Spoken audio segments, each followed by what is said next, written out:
Olá, todos e todas que acompanham as entrevistas em vídeos da InfoChannel. Hoje, nosso bate-papo é com o Paulo Torres, que é o diretor de Optimal Services da Logicalis. Ao longo do tempo, a empresa vem direcionando cada vez mais o foco para serviços. Paulo, fala um pouquinho para a gente dessa sua área e como que ela está situada na estratégia da Logicalis. Obrigada por aceitar nosso convite e seja bem-vindo. Olá, muito obrigado pelo convite. Cumprimento a todos a nossa audiência. A Logicalis é um integrador histórico, né, que tinha como componente de serviços dentro do seu portfólio muito relacionado a serviços de manutenção e suporte para produtos que ela comercializava, implantava, enfim. A nossa trajetória dos últimos 10 anos foi a transformação disso para um modelo de serviços, né? Serviços muito mais do que o suporte, ou seja, os managed services ou as soluções as a service. Então, eu venho liderando essa transformação durante esse período, primeiramente dentro do Brasil, depois com todos os países na América Latina. E a nossa transformação foi como agregar, primeiro passo, como a gente agregou os nossos serviços em cima dos serviços mais básicos do suporte, que era uma agregação de valor inicial, depois como a gente transforma isso para ser proativo, então ferramental, para ter proatividade, para fazer a captura de tudo o que acontecia dentro dos ambientes dos clientes, e a gente caminhou para o modelo mais forte hoje em dia, que é o modelo totalmente como serviço, né? Então, na organização, o que tinha de diferencial, a gente tinha todas as áreas, eu tinha pré-venda, portfólio, operações em conjunto, porque aquilo que quando você está falando de serviços é uma relação de confiança com os nossos clientes, uma vez que ele entrega a operação do ambiente dele na nossa mão. Então, existe uma relação grande de confiança. A parceria é muito mais do que um fornecimento. Então, existe uma camada importante aí de relação de confiança, de entrega, de níveis de serviço do dia a dia, para que o cliente faça essa entrega do ambiente dele para nós. E a gente veio agregando todas essas camadas até o momento atual, onde ele compra como um serviço, né? Então, hoje ele pode escolher, se ele tem um ambiente legado e ele precisa de um suporte, porque ele tem uma operação, ele pode contratar as camadas mais básicas de serviço, suporte e manutenção, serviços on-site. Ele pode entregar a operação do ambiente que é dele, de propriedade, o CAPEX, investimento dele, para que a gente opere e nos cobre por nível de serviço, por disponibilidade, etc. Ou ele pode comprar tudo como um serviço baseado na unidade que faça sentido. Eu quero por unidade, eu quero por uma franquia, eu quero por uma localidade, ou eu quero por um dispositivo, e a gente faz essa modelagem para entregar serviços com hardware, software, tudo embutido, de maneira que atenda só o que ele precisa como negócio e não mais ter a discussão tecnológica para todos eles. Então, um resumo da área é mais ou menos esse. E a adoção? Como é que os clientes já tradicionais da Logicalis, como é que eles aceitam isso, aceitaram? E como é que você vê a tendência desse modelo no mercado como um todo? Nós tivemos o modelo veio amadurecendo à medida que as corporações foram se concentrando no seu core business, né? Então, os CIOs passam a ter um papel muito relevante dentro do negócio do cliente final, de como ele aporta a tecnologia dentro para ganhar os ganhos de eficiência, não mais como uma área de back-office. À medida que ele faz isso, ele transforma também a sua área interna, ou seja, pega essa temática toda operacional e entrega para um fornecedor como nós, e que a gente toma conta de tudo para ele, ou seja, toda a problemática de manter os recursos capacitados, ter as melhores pessoas em escala para resolver os problemas, fazer o trabalho proativo, todo o monitoramento 24/7, isso ele entrega para um provedor de serviço como nós, e ele consegue, com o resultado desse serviço, aportar para o negócio. Então, a adoção caminhou nesta linha, foi muitíssimo potencializada nesse último ano por causa da crise do Covid, então, ou seja, a pandemia potencializou esse movimento, onde fez menos sentido ter equipes internas para fazer o gerenciamento e muito mais ter isso como um OPEX terceirizado, ou seja, toda a dinâmica de folha, de gestão das pessoas, de treinamento, passou a ser de um terceiro e não mais uma gestão que os clientes tenham que fazer, ou o CIO tem que fazer, para que ele possa, de novo, estar mais próximo do negócio, porque os desafios os negócios de todos eles foram desafiados, né? O nosso negócio foi desafiado, e dos clientes muito mais do que o nosso, então que ele possa estar mais próximo desses desafios de negócio, buscando as inovações que a gente também vai ajudando a propor dentro do processo, né? Então, essa é outra parte da evolução dos Managed Services, é quando você consegue ir propondo mudanças ou transformações que vão ajudando ou acompanhando a movimentação de negócio.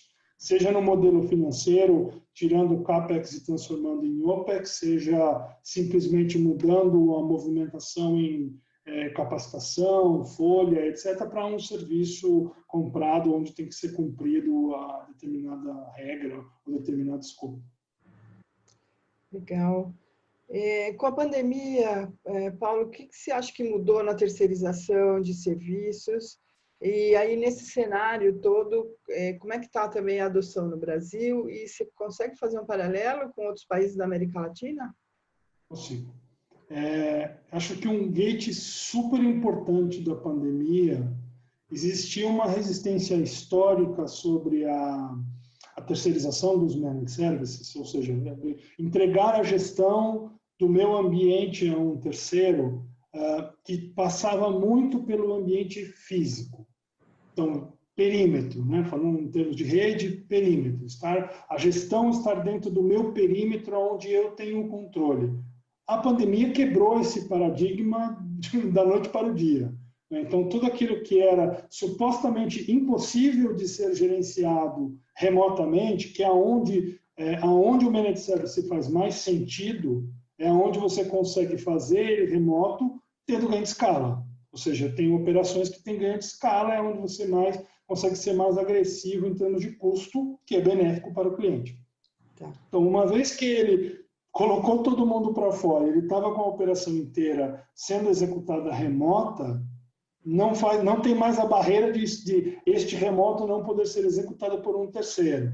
Se você teve que criar todos os vínculos de segurança para que os seus funcionários fizessem isso remotamente, não tem mais uma barreira do porquê não poder ser feito isso por um terceiro. Então, esta barreira, para mim, a grande barreira que a pandemia quebrou, e não era uma capacidade, porque capacidade de execução de forma segura, ela já existia. Né? Então, ela só quebrou, na verdade, um paradigma que é mais barato fazer remoto. Dentro desta conta, para o cliente, entrou redução de workspace, ou seja, ele não precisa mais dos escritórios no tamanho que ele tem, não precisa de uma série de outros custos que, ao terceirizar, ele está capturando um serviço entregue e não tem mais esses custos internos, né? Inclusive os custos de manter todas as pessoas dentro do escritório e tudo mais. Né? Então, isso para mim foi uma grande aceleração. A gente está vivendo agora, tentando fazer o paralelo com a América Latina que você me pediu. A gente tem os países mais ao norte da América Latina, como Colômbia, México, etc., eles estão superaquecidos. Então, o mercado continua crescendo. Lá a coisa avançou muito bem. A adoção desse tipo de serviço, de operações de rede, operações de segurança, elas têm avançado bastante bem, né? A gente tem um cenário um pouco mais difícil, Argentina, a questão econômica, obviamente, da América Latina, nós estamos expostos, a gente comenta que todas as nossas deficiências estruturais como país estão expostas pela pandemia, né? Elas nos expuseram as deficiências que nós temos como país, né? Então, a parte argentina com uma crise fortíssima, né? Então, obviamente que está impactado, eles têm a procura pelos serviços online, sim, mas pela crise, país muito forte, que impacta o mercado também. O Chile passando também por algumas dificuldades, Peru começando a querer retomar. Então, de forma geral, a pandemia acelerou os serviços gerenciados, sim. Nós temos feito negócio em praticamente todos os países, com proporções diferentes, como eu acabei de mencionar. Você tem país mais ao norte muito mais forte do que os países ao sul, pelo que eles vêm sofrendo pela economia dos seus países, né? Então, os movimentos que estão sendo feitos estão pensados pela troca, obviamente, do CAPEX pelo OPEX, estão pensados pela redução de custo impressa, muito menos do que pensar que está acontecendo por uma inovação ou por um movimento desse tipo ou por ganho de qualidade. Algo que bem em todos os países é latente, que para mim é outra consequência forte da pandemia, é o tema segurança, que já vinha crescendo muito nos últimos anos, mas era aquele tema que era sempre um dos primeiros da lista de prioridades de todas as empresas, era o tema de segurança da informação. A pandemia acelerou. Agora todo mundo remoto, todas as conexões remotas, como é que você protege a sua informação? No Brasil, um LGPD entrando agora, chegando de uma vez. Então, a gente tem todos esses temas de segurança acelerando, o que fez com que as necessidades por soluções de segurança crescerem muito, né? Então, essa é uma das coisas que acelerou praticamente em todos os países. Tá legal. Como é que é a questão de parcerias, por exemplo? Tem um projeto e antigamente, hoje em dia, não sei, queria que você me falasse isso. Antigamente, a Logicalis fazia parceria com outros integradores menores para complementar. E aí você falou de outros países. Eu queria saber se existe um pool de parceiros de vocês e como é que funciona para a entrega de projetos. Nos países onde a gente está presente, estamos com a estrutura completa, né? Obviamente que existem os países muito mais fortes, como o Brasil, Argentina, Chile, Colômbia, México, que tem muita estrutura, nos outros um pouco menor, mas temos estrutura local. Então, em todos os locais onde a gente tem, existe uma estrutura que consegue fazer entrega e confecção de projetos, suportado pelo regional. Quando nós estamos falando por serviços continuados, que é a minha responsabilidade, eu entrego desde o Chile, eu entrego desde o Brasil e eu entrego desde a Colômbia. Então, se o país tiver a relação de interação direta com o cliente, né? Então, o que não pode ser remoto? A interface com o cliente sempre tem que ser local, com alguém que conheça as suas práticas, a sua cultura, a sua interação, mas o serviço efetivamente prestado. Então, o que é o Optimal Services? É a nossa padronização dos nossos serviços continuados. Então, eu tenho esse serviço prestado de forma igual em todos os países. Então, se ele está sendo entregue efetivamente pelo Chile em espanhol, pelo Brasil em português, ou se eu estou entregando uma operação de segurança desde a Colômbia, ele acaba ficando transparente, né? Então, a plataforma de ETSM possibilita que a gente troque informações de todos os lados e eu possa ter um especialista em qualquer lugar, né? E isso também acelerou com a pandemia, porque eu não preciso mais, não, eu quero o técnico residente aqui, porque quando eu tiver um problema eu quero que ele esteja aqui dentro do escritório. E hoje ele está numa sala de guerra, num virtual crise, mas ele está remoto. E aonde ele está, acaba se tornando um indiferente. Na verdade, o que é mais importante é o conhecimento que ele vai aportar para a solução daquele problema. Então, essa padronização e essa oferta, porque esta é uma das nossas propostas de valor. Entregar a mesma experiência para o cliente, independente de qual país. Então, a gente se alavanca muito mais na nossa estrutura regional do que efetivamente ter um outro integrador local ou alguma coisa assim, né? Quando a gente precisa de algum serviço de campo e eu não tenho escala num determinado país, para fazer uma troca de equipamento, ou levar um equipamento nosso de um lugar a outro, eu posso eventualmente terceirizar, mas é uma camada pequena, com baixo valor agregado, né? Então, o suporte, a interação mesmo, ela é feita a partir dos centros de serviços regionais que entregam isso de uma forma consolidada. É como eu gerencio, ou seja, eu gerencio a operação latino-americana como uma só. Eu tenho os indicadores de cada país, mas tenho um mapa completo e eu sei aonde estão acontecendo e como a gente move os recursos técnicos para fazer o atendimento. Maravilha.